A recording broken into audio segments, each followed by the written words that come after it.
Welcome in, everyone. We're just really glad you could join us today. If you're listening to this right now, you are stepping right into a custom-tailored deep dive. Yeah, and this is a fun one. It really is. We've built this entirely around a profoundly fascinating document that has honestly just been sitting on our desks all week. We haven't been able to stop talking about it. I know, I haven't. Right. So our mission today is to take this dense, deeply philosophical text and just pull out the exact nuggets of wisdom you need to know. We're exploring a remarkable work titled Antarvedam, Which translates from Telugu to inner wisdom, or inner voice, depending on the context. Inner wisdom. I love that. It's very fitting. To set the stage for you, what we're looking at here is a modern exploration of a really ancient philosophy. Specifically, it's rooted in a tradition known as Advaita Vedanta, Okay. and it's written in the classical Telugu language. It takes these vast cosmic ideas about the nature of the universe and, well, it attempts to distill them down into a structured, poetic format. Let me stop you right there for just a second because I want to make sure we're all on the same page. Sure. You mentioned Advaita Vedanta, which is often translated as non-dualistic philosophy. For someone who maybe didn't major in Eastern philosophy in college, what does non-dualistic actually mean in plain English? It's a great question. Simply put, non-dualism is the idea that there is no fundamental separation between you and the universe. None at all. Right. We experience the world as a duality, right? Like there is me in here looking out at the world out there. Subject and object. Exactly. Advaita Vedanta argues that this separation it's an illusion. There is only one ultimate reality, and everything, including your own consciousness, is just a temporary expression of that single reality. That's a massive reality-bending concept. It really is. And here is the absolute most surprising fact about the specific document we're looking at today, this profound philosophical treatise. It wasn't written thousands of years ago by some reclusive monk meditating in an ice cave. No, it wasn't. It was written by a man named Janchala Srinath, living right here in Irving, Texas. Yep, Texas. And he didn't write it for commercial publication or, academic tenure. This entire text was created as a 50th golden wedding anniversary gift for his parents. Which is just incredible. Think about the sheer scale of that for a second. Most of us, we scrambled to buy a generic greeting card. Maybe a nice dinner reservation if we remember in time. Right, a gift card to a steakhouse. Exactly. But this guy wrote a comprehensive guide to universal liberation, just to say happy anniversary. It highlights a really striking contrast that immediately draws you into the source material. For sure. So we're going to structure our deep dive today into three main areas to fully understand what Srinath accomplished here. First, we'll look at the deeply personal dedication and the classical poetic structure the author chose to house these massive ideas. The format itself is wild. It is. Then we'll explore the prologue, which the author calls the inner churning at his biggest existential questions. And finally, we'll break down the core philosophical takeaways from the 103 poems contained within the text, exploring how this ancient wisdom applies directly to our modern lives. Okay, let's unpack this because the context of this source really sets the tone for everything that follows. It grounds it. Yeah. The author dedicates this work to his parents, his mother Janchala Subhashini, and his father Dr. Janchala Jaikrishna Bapuji. He even goes so far as to note the exact dates of their 50-year anniversary. June 2, 1967 to June 2, 2017. Exactly 50 years. In the opening section, which is titled Anjali, or Dedication, the author frames his parents' roles in his own spiritual journey quite specifically. How so? Well, he writes that it was his mother's thought process and her maternal pair that taught him this core philosophy and this is a great phrasing, cleared the anxiety in his heart. Cleared the anxiety in his heart. Wow. Right. And meanwhile, his father acted as his true guru, stepping in to correct his mistakes and guide his path over the years. By grounding the text in this deep familial respect, the abstract philosophy that follows totally avoids becoming purely academic. It's not just a textbook. Exactly. It transforms into wisdom passed down through a family lineage. I find that dynamic so fascinating. The mother provides the foundation, the emotional clearing, while the father provides the course correction. It puts a very human face on these huge cosmic concepts. It really does. I also want to point out the specific literary format the author chose because it bridges this massive geographical and temporal gap. The shatakam. Yes, this isn't a collection of modern free verse poetry. It's written as a shatakam. Can you explain the weight of that choice to the listener? A shatakam is a highly traditional classical form of Telugu poetry. The word itself basically implies a century or 100, meaning the format typically consists of 100 poems. But this one has a little extra, right? Yeah, this particular text actually contains 103 poems. But writing a shatakam requires immense discipline. You are confined by specific meters, rhythmic structures, and thematic constraints. Often, every single poem in a shatakam has to end with a specific signature or refrain. It's essentially structural gymnastics. Oh, absolutely. Choosing this format is a deliberate anchor. The author is taking the modern, everyday experience of living in Texas in 2017 and actively binding it to a strict, ancient literary tradition. It forces precision. You can't just ramble when you are locked into a classical meter. No, every word has to count. Which brings us to the prologue of the poetry, aptly titled Antarvedam, which translates to inner churning. Inner churning. And haven't we all felt that? Like when you look up at the night sky or you read a terrifying news headline and your brain just starts spinning with unanswerable questions, the author totally leans into this universal feeling. He really does. What's fascinating here is that the author is interrogating the very nature of existence itself right out of the gate. He doesn't hold back. Not at all. He poses several heavy-hitting, paradoxical questions in this prologue. He asks, if the universe is fundamentally one, as non-dualism claims, why do we see so many different things? Right. Why are there trees and cars and people if it's all one? Exactly. And if God, or the ultimate reality, is completely formless, how does this physical universe have a tangible form? If reality is completely free, where did the illusion, what the philosophy calls Maya, come from? Who created this illusion? Let's talk about that concept of Maya for a minute. The idea that the world we see and interact with is an illusion. It's a core tenet. It is, and it sounds very sci-fi at first, almost like The Matrix. But if we map that to modern life, it actually makes perfect sense. How do you mean? Think about how we treat our social media feeds. You can get a literal knot in your stomach over a negative comment or feel this massive rush of dopamine from a bunch of likes. Oh, shit. In that moment, your brain treats that digital space as the ultimate life or death reality. But the second you put the phone down and just look around your living room, you realize it was entirely a projection. It was literally just pixels on a screen. That is a highly effective modern equivalent. Maya isn't necessarily some magical spell being cast on us. It is the human tendency to mistake the temporary for the eternal. Mistaking the temporary for the eternal. That's good. By starting the text with these questions about Maya and formlessness, the author is really validating the reader. He's telling you, the listener, that anyone who has ever felt overwhelmed by the contradictions of the universe has shared this exact inner churning. He establishes that confusion is the starting point for wisdom. It's the ultimate setup for a philosophical journey. He lays out all these impossible questions and then uses the next 103 poems to try and answer them. Right. Now, as we mentioned with the shatakam format, there is a recurring theme. The author makes a bold structural choice. Every single one of these 103 poems ends with the exact same powerful refrain. Yes, the Telugu phrase is Bhuvangana Mokate Muktinichu, which roughly translates to universal knowledge alone grants liberation.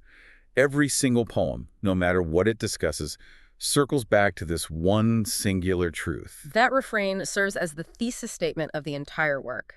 Let's break down what universal knowledge alone actually implies based on the text. Please do. The author uses this refrain to launch a very strong, uncompromising critique of empty rituals. He goes hard on this. He does.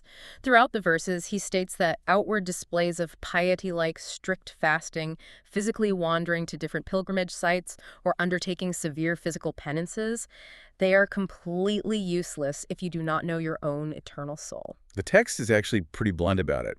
And you can translate that directly to modern wellness or spiritual trends, right? Oh, definitely. You can go on a 10-day silent retreat. You can buy all the crystal healing kits on the market. You can post yoga selfies every morning.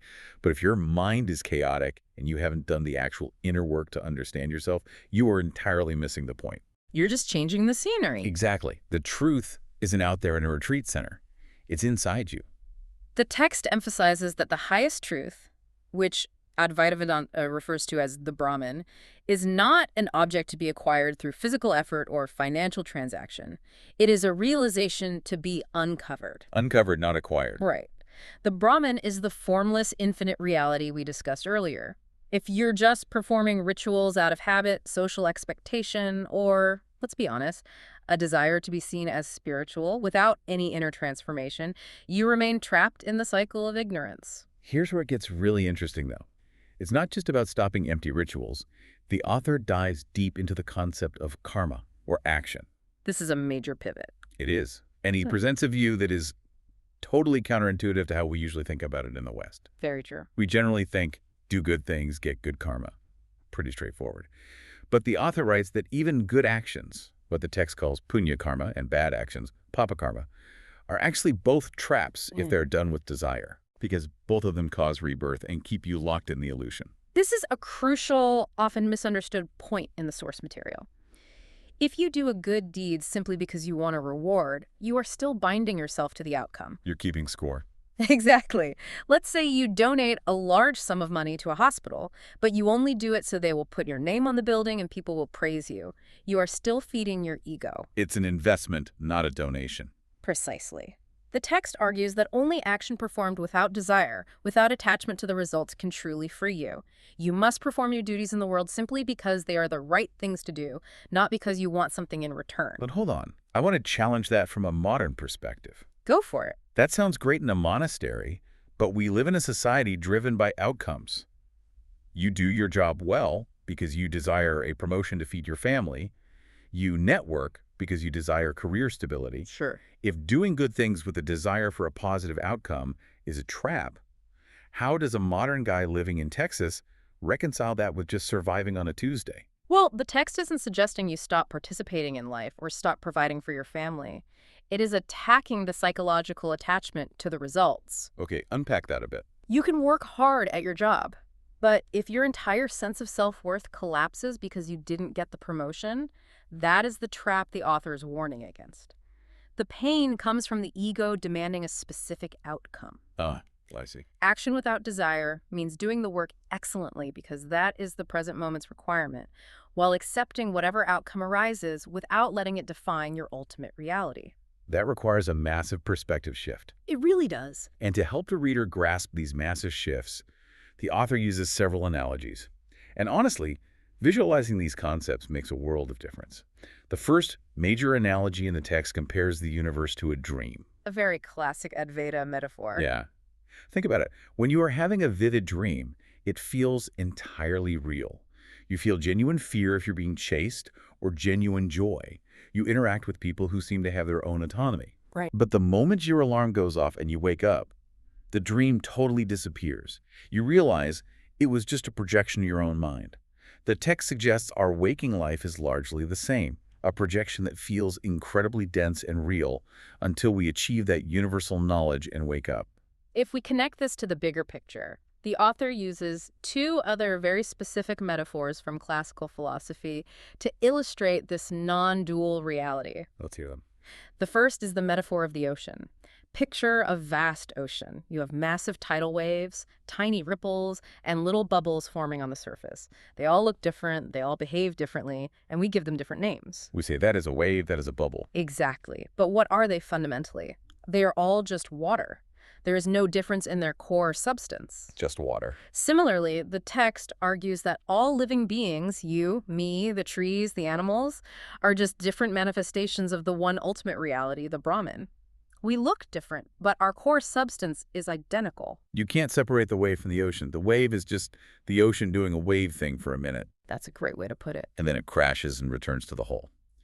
The second metaphor the text uses is just as effective. The clay pots. Yes. You can go to a market and see 100 different clay pots. Some are tall, some are wide, some are painted blue, some are completely unadorned. They all have different uses and names. Right. But the underlying, undeniable truth of all of them is just clay. If you drop them and they shatter, they just return to being a pile of clay. The shape was temporary. The clay is the eternal reality. Those metaphors lead directly into one of the most challenging concepts discussed in the text, which is the concept of the ego, or the I. The dreaded I. The author is very explicit in his verses. He states that as long as the concept of I exists, meaning the individual ego that separates itself from the rest of the universe, then karma and suffering exist. Because the I creates the boundary. Exactly. The I is the entity that desires the promotion. that fears losing money, that accumulates attachments to the temporary shapes of the clay pots. The text asserts that when that individual I is removed, when you stop identifying strictly with your temporary body and mind, only the eternal truth remains. Again, I have to push back here, because this is where ancient philosophy clashes hard with modern capitalism. It really does. We live in a world that constantly tells us to build up our I, build your personal brand, find your individual truth, curate your unique aesthetic. Stand out from the crowd. Stand out so the algorithm notices you. And this text, written for a 50th anniversary in modern America, is saying, actually, the greatest gift you can give yourself is to let go of the I entirely. It demands a complete rewiring of how we perceive our place in the world, which is exactly why the author uses the inner churning prologue to prepare the reader. Because it's a shock to the system. It is. But letting go of the I isn't about destroying your personality or becoming a blank slate. It is about expanding your definition of self to include everything. Expanding, not destroying. Right. If you realize you are the ocean, not just the bubble, you don't lose yourself. You gain the entire ocean.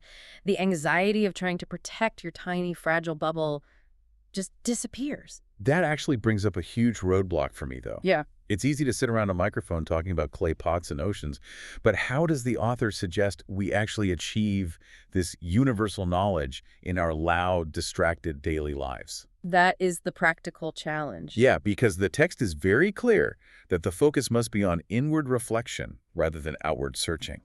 We can't buy this knowledge on Amazon, and we can't travel to a guru to get it handed to us. To achieve this inward reflection, the author gives a very vivid instruction regarding the necessity of stilling the mind. Okay. He compares an unsteady, distracted mind to a wild, mad elephant. A mad elephant. An untrained mind just tramples everything in its path, completely out of control, reacting to every single stimulus, fear, and desire. A wild elephant is a terrifying image.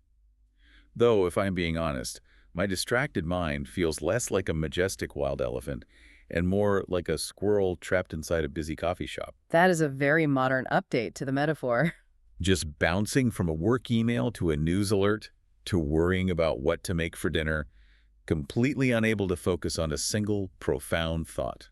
The modern attention economy certainly amplifies that state of mind. But this raises an important question based on the text.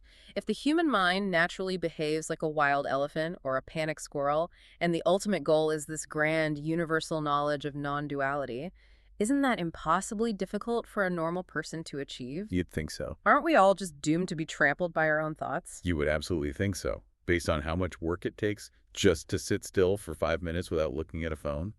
But this is where the text brings a surprising amount of hope. It does. The author addresses this perceived difficulty directly in the concluding poems, particularly in poem 103. The final poem. He highlights a reassuring conclusion. Self-realization is not actually exceedingly difficult. Really? We only think it is because our vision is clouded by ignorance. He insists that once the obstacle of that ignorance is removed, once you stop believing you are just the temporary clay pot and realize you are the clay, it is actually effortless. It is our natural state. So it isn't about building a new spiritual version of yourself. It's about stripping away the illusions you've built up. Precisely. Once realized, it leads directly to ultimate peaceful bliss. The text uses the term atma purnamaya, which translates to the soul being already complete and perfect. Already complete. You do not need to add anything to yourself to achieve liberation. You only need to realize what is already there. So what does this all mean for us today? Let's take a step back and look at the total picture of Antarvedam. We started with this deep and poignant contrast.